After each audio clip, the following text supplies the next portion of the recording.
The Nonprofit's Guide to the End Times continued. Logic in the Bible. If we believe God created time, it's not at all a stretch to suggest that God can predict the future with complete accuracy.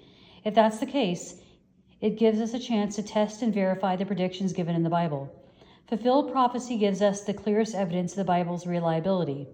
If we can't trust what it says about specific predicted events, how can we trust it for the important matters like our relationship to God and our eternal destiny? Former atheist and Chicago News reporter Lee Strobel set out on a mission to use his investigative reporting skills to disprove the claims of the Bible. The problem was, this forced him to study the Bible for himself, which actually had the effect of leading to his unexpected conversion to Christianity. That's not all. He then authored a series of best-selling books explaining various evidences for the Christian faith. When people take the time to research scriptures objectively, the results may take them by surprise. The Bible is unique among all other books or religious documents, ancient or modern.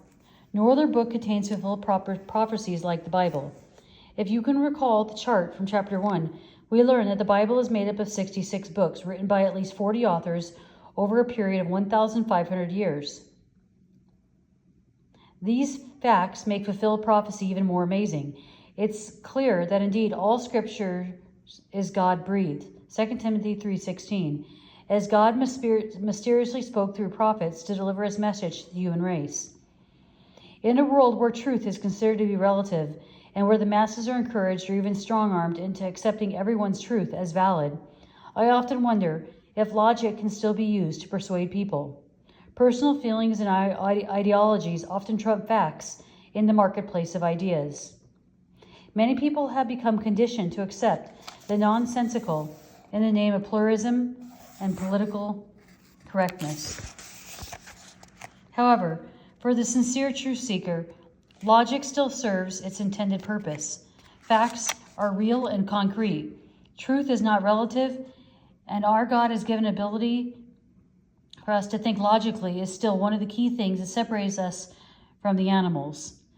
Deep in our gut is a compass that points to true north, despite the loud and deceptive voices of culture. Contrary to what the Bible critics say, we who believe that the Bible is true and accurate do not arrive at this conclusion by blind faith. Rather, it is a reasoned faith, an honest faith built on a large body of evidence. The Bible is not true because Christians say so. The Bible is true because it's based on fact. That being the case, then an honest observation of the evidence will bear this out. Fulfilled prophecies is a fact we can analyze and verify. Either it has occurred or it has not.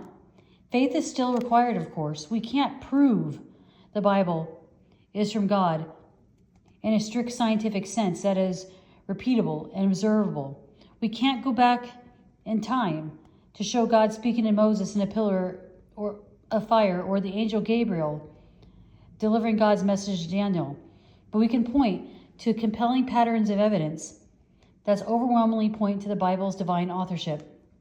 This evidence comes in many forms, the most compelling of which is fulfilled prophecy.